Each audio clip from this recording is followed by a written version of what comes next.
Hello दोस्तों, नमस्कार। Welcome to my YouTube channel share market update. आज हम डिस्कस करने वाले हैं आरईसी लिमिटेड के बारे में। जो ये कंपनी का अब हम देखें कि किस फील्ड में काम करती है, इसका क्या मतलब इसकी जो भूमिका क्या है और इसके शेयर का जो प्राइस है वो कैसे चल रहा है। आज का हम अगर देखते हैं तो कुछ खास रिटर्न दिया नहीं है। पिछले 5 दिन में 6% का रिटर्न है। 1 मंथ में देखते हैं तो 10-11% का रिटर्न है। 6 मंथ्स का अगर देखते हैं तो 12% का रिटर्न है। और 1 साल का रिटर्न देखते हैं अब जनवरी से लेके आज नवंबर तक का, तो ये लगभग 2% का रिटर्न है। 5 साल का देखते हैं तो इसमें नेगेटिव रिटर्न है। और मैक्सिमम देखते हैं तो भी इसमें अप एंड डाउन चलता रहता है दोस्तों। एक साइकिल है, एक बार स्टॉक है जो पीक पे पहुंच जाएगा, फिर वहाँ से फिसलेगा, फिर वहाँ से मतलब इसमें एक तरीके से डब्ल्यू टाइप के शेप बहुत ज़्यादा बनता है। लेकिन ये इस शेयर की एक खास बात मैं आपको बताऊँगा लास्ट में, तो प्लीज़ वीडियो को एंड तक देखिए। ये शेयर को क्यों लेना चाहिए और ये किस लिए ज़्यादा इंपॉर्टेंट है, इसके बारे में हम डिस्कस करेंगे एंड में। लेकिन अभी चलते हैं इसकी कंपनी के प्रोफाइल पर। दोस्तों, ये गवर्नमेंट ऑफ इंडिया की एक एंटिटी है, मतलब एक पीएसयू है, जो मतलब रूरल इलेक्ट्रिफिकेशन कॉरपोरेशन, मतलब जो रूरल जो इलेक्ट्रिसिटी इंफ्रास्ट्रक्चर डेवलप करने के लिए बहुत ज़्यादा हेल्पफुल है।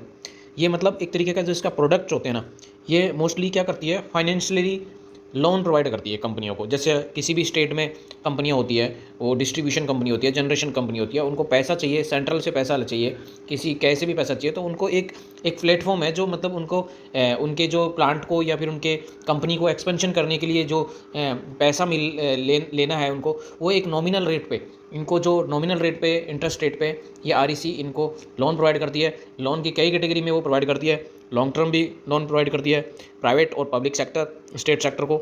लॉन्ग मीडियम टर्म, इसके अलावा डेप्ट रिफाइनेंसिंग, इक्विटी फाइनेंसिंग, मतलब इस तरह की इसकी सर्विस है। तो मतलब मेन इसका क्या है, मेन इसका ये है कि मतलब ये एक तरीके से फाइनेंशियली सर्विस प्रोवाइड करती है इंफ्रास्ट्रक्चर को, मतलब पावर इंफ्रास्ट्रक्चर को बूस्ट करने के लिए एक तरीके का पैसा जिस भी कंपनी को रिक्वायरमेंट है उसको ये पैसा देती है। लेटेस्ट अगर हम इसके बारे में थोड़ा सा इसकी वेबसाइट पे जाके चेक करते हैं तो बिजली उत्सव ऑर्गेनाइज किया उत्तराखंड में। और इसका मेन चीज़ है कि इसने जो अभी Q2 का जो रिजल्ट डिक्लेयर किया है फाइनेंशियल ईयर 23 का, उसमें नेट प्रॉफिट 2728 करोड़ का इन्होंने प्रॉफिट जनरेट किया है। अब इसका और हम थोड़ा सा इसकी एनालिसिस करते हैं। REC J central public sector undertaking under the ministry of power, मतलब ये मिनिस्ट्री ऑफ पावर के अंदर एक पीएसयू टाइप है, सेंट्रल का, वो जो फाइनेंशियली प्रोवाइड करता है प्रोजेक्ट के लिए। ये इसमें देखो, लोन फॉर जनरेशन प्रोजेक्ट्स के लिए लोन प्रोवाइड करता है। लोन फॉर ट्रांसमिशन प्रोजेक्ट के लाइट को जनरेट तो कर दिया, लेकिन उसको दूर पहुंचाने के लिए कंपनियों को पैसा चाहिए, तो वो भी एक फाइनेंशियल सपोर्ट करती है, तो ट्रांसमिशन भी करती है। उसके बाद ट्रांसमिट करने के बाद हमने देखा होगा घरों में, जैसे कि अपने घर के एंड तक बिजली भी पहुंचती है, तो उसको भी एक डिस्ट्रीब्यूशन पॉइंट मानते हैं, तो वहाँ पे भी पैसे की ज़रूरत पड़ती है। तो उस फील्ड में भी ये मतलब पैसा एक तरीके के शॉर्ट टर्म, मतलब ऐसे मतलब लोन प्रोवाइड करती है। शॉर्ट टर्म, मीडियम टर्म के भी लोन प्रोवाइड करती है, कई तरह के की मतलब एक इसकी मतलब जो मेन जो इसमें है ना, इसका जो मेन है वो है इसको फाइनेंशियली सपोर्ट करना।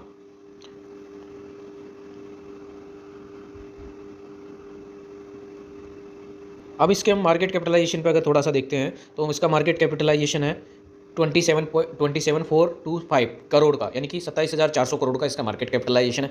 आज की डेट में अगर हम शेयर की प्राइस मार्केट में देखते हैं तो 104 है हाई और लो, यानी कि लास्ट 52 वीक में इसने 117 रुपये का हाई लगाया है और 82.2 का लो लगाया है। अगर हम इसकी मेन जो मैं आपको बताने वाला हूँ, इसकी जो मेन क्यों इसके स्टॉक को मतलब लोग होल्ड करके रखते हैं, इसके पीछे एक सबसे बड़ा रीज़न है इसका डिविडेंड यील्ड। मतलब कितना अच्छा डिविडेंड है दोस्तों, एक तरीके का एफडी के बराबर पैसा इसमें डिविडेंड यील्ड है। 11% के आसपास इसका डिविडेंड यील्ड है, यानी कि बहुत अच्छा डिविडेंड यील्ड है। फेस वैल्यू 10 है। इन फ्यूचर में मान लो आपके पास 100 शेयर है, अभी प्रेजेंटली आपके 100 शेयर है, तो हो सकता है आपने इसको 10 साल तक मान लो इसको स्टॉक को मतलब आपने होल्ड करके रखा, तो डिविडेंड का फायदा तो मिलेगा ही मिलेगा। हो सकता है इसके बाद 10 साल बाद, 5 साल बाद इसने स्टॉक को स्प्लिट कर दिया, 1 बाय फेस वैल्यू 10:1 कर दिया, तो आज 100 अगर शेयर है आपके पास तो 100 × 10 यानी कि 1000 शेयर आपके पास हो जाएंगे। मतलब एक प्लस पॉइंट भी है, इन फ्यूचर में कभी भी ये स्टॉक स्प्लिट भी हो सकता है, बोनस भी दे सकती है, स्टॉक स्प्लिट भी होता है। मेन इसका है डिविडेंड तो ये 100% देती है, इसलिए इसका डिविडेंड काफ़ी अच्छा है, 11% के आसपास। नेट प्रॉफिट आफ्टर टैक्स भी देख सकते हैं, 10,261 करोड़ का प्रॉफिट आफ्टर टैक्स है। इसकी अगर हम थोड़ा सा और इसके बारे में डिटेल देखते हैं, इसके साथ जो पीयर्स मतलब जो और भी इंडिया के अंदर बड़ी बड़ी PSUs हैं, बड़े बड़े स्टेट प्राइवेट और स्टेट गवर्नमेंट सेक्टर हैं जो मतलब लोन प्रोवाइड करते हैं, इसमें पावर फाइनेंस कॉर्पोरेशन भी है, इसके बाद IRFC है, इंडियन रेलवे फाइनेंसिंग सर्विस, जो मेनली फाइनेंस सर्विस प्रोवाइड करता है इन रेलवे के अंदर। पावर फाइनेंस पावर एक तरीके दो पावर सेक्टर में दो से हैं, एक तो REC है और एक PFC है, पावर फाइनेंस कॉर्पोरेशन। इसका अगर हम देखते हैं कि मतलब प्रमोटर अगर होल्डिंग हम देखें तो देखिए लगभग 62 यानी कि 2 से दिसंबर 2019 के अंदर 52.63 थी, आज भी उतनी प्रमोटर की होल्डिंग इसमें बनी हुई है। क्यों बनी हुई है? क्योंकि ये डिविडेंड एक अच्छा देती है और इस वजह से लोग इसके शेयर को बहुत ज़्यादा लॉन्ग टर्म के प्रोस्पेक्ट में एक साइड मतलब पैसिव इनकम के रूप में इसको शेयर को होल्ड कर रखे रखते हैं। देखिए ये दोस्तों FII जो कितना रिसर्च करके पैसा डालते हैं उनकी होल्डिंग देखिए 28.78% और आज की डेट में 23% इसमें FIIs की होल्डिंग है। DIS डोमेस्टिक वाले देखिए 8 से लास्ट क्वार्टर में और इस क्वार्टर में लगभग 3% का जंप किया है उन लोगों ने। गवर्नमेंट ने भी इसमें अपनी शेयरिंग बढ़ाई है। पब्लिक की देखिए, पब्लिक की भी 11% है, यानी कि पब्लिक को भी इसके ऊपर विश्वास है। क्यों है? क्योंकि ये डिविडेंड अच्छा देती रहती है, तो इस वजह से लोग इसको एक साइड तरीके से पैसा भी मानते रहते हैं।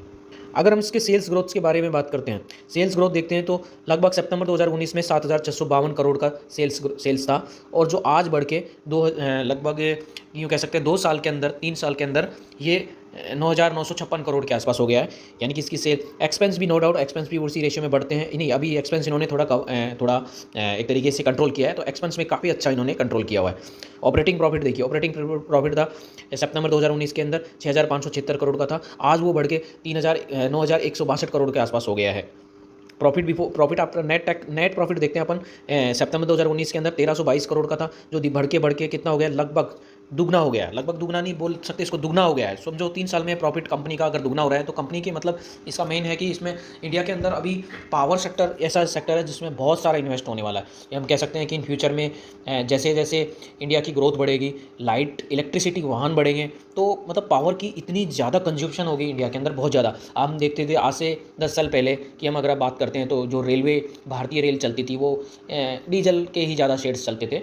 आज लेकिन अगर हम देखते हैं तो काफ़ी एरिया, काफ़ी जो लाइन है जो है वो इलेक्ट्रिसिटी पे शिफ्ट हो गई है। तो मतलब पावर की तो डिमांड दिनों दिन बढ़ती जा रही है। ऐसा हो रहा है कि धीरे धीरे भी मतलब इलेक्ट्रिक बसेस भी आ रही हैं, इलेक्ट्रिक ट्रक्स, इलेक्ट्रिक स्कूटर्स, तो मतलब इलेक्ट्रिक से रिलेटेड जो भी चीज़ आएगी तो उनको चार्जिंग तो करना ही पड़ेगा। तो इसलिए इनकी पावर सेक्टर की जो इन फ्यूचर में जो ग्रोथ है वो बहुत ही ज़्यादा है। तो आज इनकी प्रॉफिट मेकिंग अच्छी है, तो इन फ्यूचर में भी इसका प्रॉफिट मेकिंग अच्छा होगा, क्योंकि हर चीज़ आजकल के हिसाब से देखा जाए तो प्रदूषण की या किसी भी और की तरफ से देखें तो हर चीज़ धीरे धीरे उनका जो ऑपरेटिंग जो करने का तरीका है वो इलेक्ट्रिसिटी की ओर बढ़ता जा रहा है।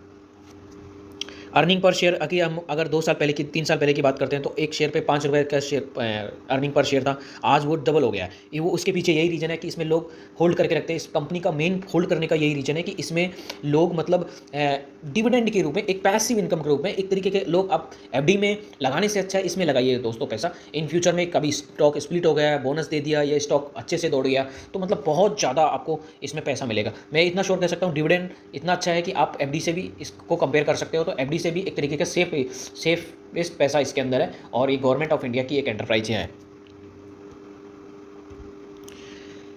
अगर हम चार्ट पैटर्न देखते हैं तो चार्ट पैटर्न इसका एक तरीके के वो नहीं है कि मतलब एक कर्व भी बोल सकते हैं कि बिल्कुल हमेशा स्ट्रेट होकर बढ़ते जा रहा है। इसका एक चार्ट पैटर्न मतलब ये follow down up down up down up, लेकिन जब से लिस्टिंग हुआ है आज से उसके बाद भी इन्होंने पैसा 147 यानी कि 147.21% का इन्होंने रिटर्न दिया है। लेकिन इसका जो मेन टारगेट है वो ये है दोस्तों, डिविडेंड यील्ड। इसलिए इसको कंपनी को आपको पोर्टफोलियो में ज़रूर रखना चाहिए। ये एक अच्छी कंपनी है और इसको मतलब आपके पास एक्सेस मात्रा में पैसा पड़ा है तो आप एक इसमें भी REC में भी अपना पैसा इन्वेस्ट कर सकते हैं, पावर फाइनेंस में भी इन्वेस्ट कर सकते हैं। मतलब जो कंपनी इनका डिविडेंड यील्ड अच्छा है उनमें भी आपको जैसे कुछ एनालिसिस करना नहीं होता या फिर आपके पास टाइम नहीं होता तो आप ऐसी कंपनी में पैसा लगा के आपके पास रिटर्न, आजकल आपको सब लोगों को पता है डिविडेंड जो आता है वो एक तरीके के बैंक अकाउंट में ऑटोमेटिक आ जाता है जब कंपनी एक्स डेट वगैरह ये सब डिसाइड करती है। तो फिर भी मैं आपसे यही बोल रहा हूँ दोस्तों, मैं कोई एक फाइनेंशियली एक्सपर्ट नहीं हूँ, फिर भी मैं अपने हिसाब से एक स्टडी करके मैं आपको बताया। आप जो भी डिसीजन लेते हो किसी भी शेयर में पैसा लगाने का वो अपने आप से डिसीजन लीजिए या फिर जिससे भी आप एडवाइस करते हो उसके साथ डिसीजन करिए और एक अच्छा शेयर पिक करिए, लॉन्ग टर्म के लिए इन्वेस्ट करिए, आपका पैसा बनेगा। तो आज की वीडियो को हम दोस्तों यहीं समाप्त करते हैं। Thank you for watching my video. मिलते हैं किसी नेक्स्ट वीडियो में। Thank you.